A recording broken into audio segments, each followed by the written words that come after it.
નમસ્કાર મિત્રો, new pension scheme rules 2024 કે જે 15/3/2024ના રોજ બહાર પાડવામાં આવેલા હતા એ નવી વર્ધિત પેન્શન યોજના નિયમો 2024નો આજનો આપણો આ 5મો વિડીયો છે, જેમાં આપ સૌનું સ્વાગત છે. આજના આ વિડીયોમાં આપણે જે રૂલ્સ છે એમના પ્રકરણ 5ની ચર્ચા કરશું.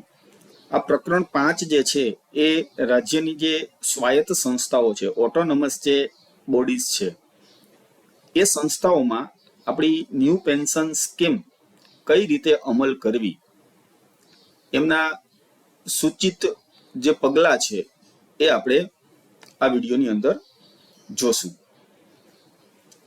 જેમાં આપણે નિયમ 15 છે, એટલે કે એનો જે સ્કોપ, અવકાશ શું છે, જે રાજ્ય સરકારની જે સ્વાયત્ત સંસ્થા હોય, બોર્ડ નિગમો છે, એમાં જે નોકરી કરતા કર્મચારીઓ છે, તો એમના માટે શું સ્કોપ છે કે તેઓ પણ શું આ નવી વર્ધિત પેન્શન યોજનામાં જોડાઈ શકે છે કે નથી જોડાઈ શકતા.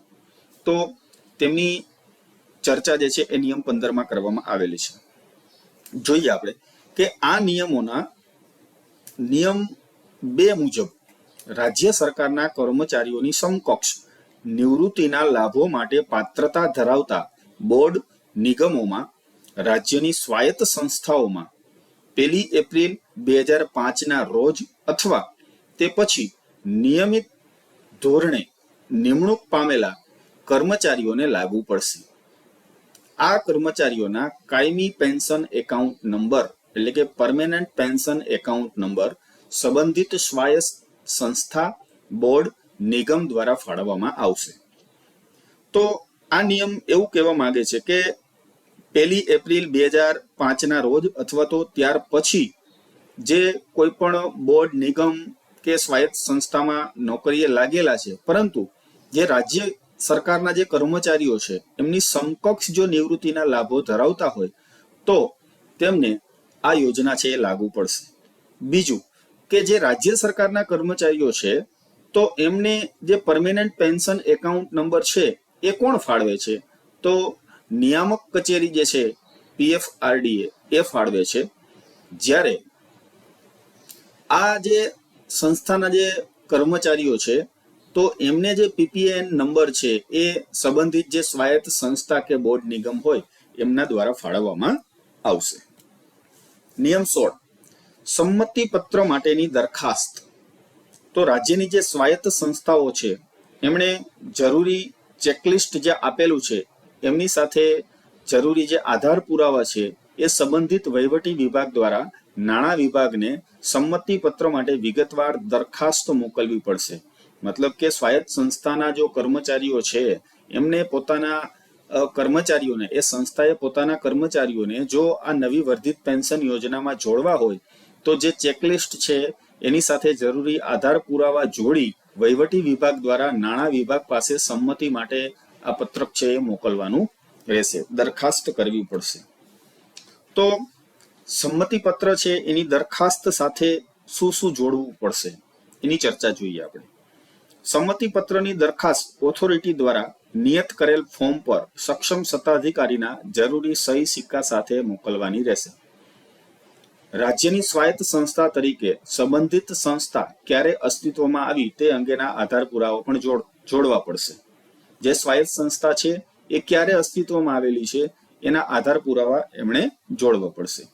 આ જે સંસ્થા છે એ ગ્રાન્ટિંગ એડ સંસ્થા છે કે કેમ તેની વિગતો છે એ પુરાવા સાથે આપવી પડશે. 1 એપ્રિલ 2005 પહેલા સંસ્થા પાસે કોઈ પેન્શન યોજના હતી કે કેમ? જો હતી તો એ પેન્શનની ચૂકવણીની પ્રક્રિયા કોના દ્વારા હાથ ધરવામાં આવતી હતી? GPFની કપાતની પ્રક્રિયા કેવી રીતે થતી હતી? અગાઉની પેન્શન યોજના હેઠળ કેટલું નાણાકીય ભારણ હતું? આ તમામ વિગતો છે એ પણ તેમણે પૂરી પાડવાની રહેશે. કર્મચારીઓની ભરતી કેવી રીતે કરવામાં આવે છે એની પણ ચોક્કસ વિગતો, જેવી કે ભરતીના નિયમો અને પરીક્ષાના જે નિયમો છે એમની નકલ પણ એમણે સાથે દરખાસ્ત સાથે આપવાની રહેશે. નિયમિત ભરતી પ્રક્રિયા દ્વારા ભરતી કરાયેલા કર્મચારીઓની કુલ સંખ્યા અને આ યોજના હેઠળ સમાવિષ્ટ કરવામાં આવનાર કર્મચારીઓની સંખ્યાની વિગતો આપવાની રહેશે. ત્યારબાદ રાજ્ય સ્વાયત્ત સંસ્થાઓની આવકની વિગતો આપવી પડશે. એમને આ સંસ્થાઓ છે એમને આવક ક્યાંથી મળે છે, કેવા કેવા પ્રકારની આવક મળે છે, તો એમની પણ વિગતો એમણે આપવી પડશે. કર્મચારીઓના પગાર રાજ્ય સ્વાયત્ત સંસ્થાઓના પોતાના ભંડોળમાંથી ચૂકવવામાં આવે છે કે પછી સરકાર દ્વારા જે આપવામાં આવતી ગ્રાન્ટમાંથી, એમની પણ વિગતો તેમણે દરખાસ્ત સાથે આપવાની રહેશે. આ યોજનાને અપનાવવા માટે સંયુક્ત ફાળો આપવા માટે કેટલા પૈસાની જરૂર પડશે તેની પણ વિગતો આપવી પડશે. સંયુક્ત ફાળો જમા કરાવવા માટે રાજ્ય સ્વાયત્ત સંસ્થાઓ દ્વારા શું જોગવાઈ કરવામાં આવેલી છે. ઉપરાંત રાજ્ય સ્વાયત્ત સંસ્થાએ સંયુક્ત ફાળો જમા કરાવવા માટેનું બાંયધરી પત્રક પણ આપવાનું રહેશે. ત્યારબાદ MCF એટલે કે માસ્ટર ક્રિએશન ફોર્મ, N2 અને N3 ફોર્મ્સ અથવા જરૂરી વિગતો સાથે સમય પર ઓથોરિટી દ્વારા સૂચવવામાં આવેલા આવા ફોર્મમાં જરૂરી વિગતો પણ તેમણે આ સ્વાયત્ત સંસ્થા, બોર્ડ કે નિગમ છે એમણે દરખાસ્ત સાથે આપવાની રહેશે. ત્યારબાદ નિયમ 17 છે તેનું અમલીકરણ. તો નાણાં વિભાગ દ્વારા જ્યારે એને આ દરખાસ્ત મળશે તો દરખાસ્તની જરૂરી ચકાસણી કરશે. ત્યારબાદ સંમતિ પત્રક છે એ સંબંધિત જે વિભાગ છે, સ્વાયત્ત સંસ્થા છે, એની સૂચના હેઠળ ઓથોરિટી કે જે આપણી PFRDA છે અને આપણી central record keeping agency NSDL છે એમને મોકલવામાં આવશે. ત્યારબાદ સંબંધિત સ્વાયત્ત સંસ્થા સાથે પરામર્શ કરશે અને ઓથોરિટી જે છે PFRDA અને સેન્ટ્રલ રેકોર્ડ કીપિંગ એજન્સી જે NSDL છે એમની સંસ્થામાં આ યોજનાના અમલીકરણ માટે તાત્કાલિક પગલાં લેશે. મતલબ કે નાણાં વિભાગને સંબંધિત જે સ્વાયત્ત સંસ્થા છે એમના દ્વારા અરજી મળશે એટલે એ તરત જ એમની અરજી જે છે એ PFRDA અને NSDL છે એમને મોકલવામાં આવશે.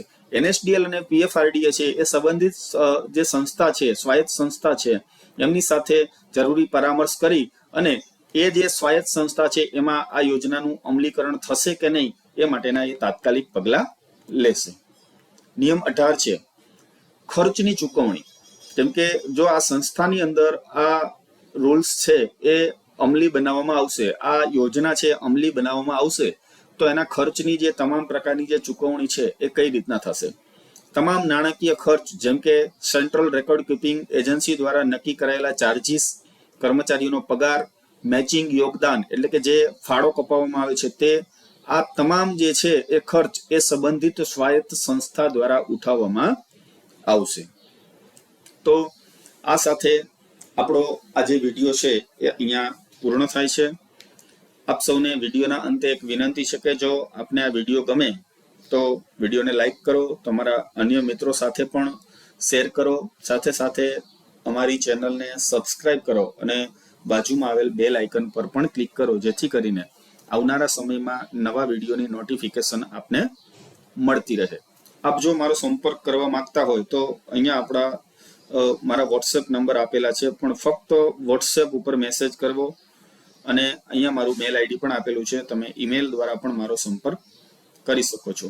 ટૂંક સમયમાં મદદનીશ કેળવણી નિરીક્ષકની ભરતી છે એ જાહેર થવા જઈ રહી છે, ત્યારે તૈયારી કરતા તમામ મિત્રોને પણ આ વિડીયો ઉપયોગી બનશે. આ સિવાય જે આ યોજના સાથે જોડાયેલા છે જે કર્મચારી મિત્રો, એમને પણ ખૂબ ઉપયોગી નીવડશે. તો મળીએ નેક્સ્ટ વિડીયોમાં, ત્યાં સુધી આવજો. જય હિન્દ, જય ભારત.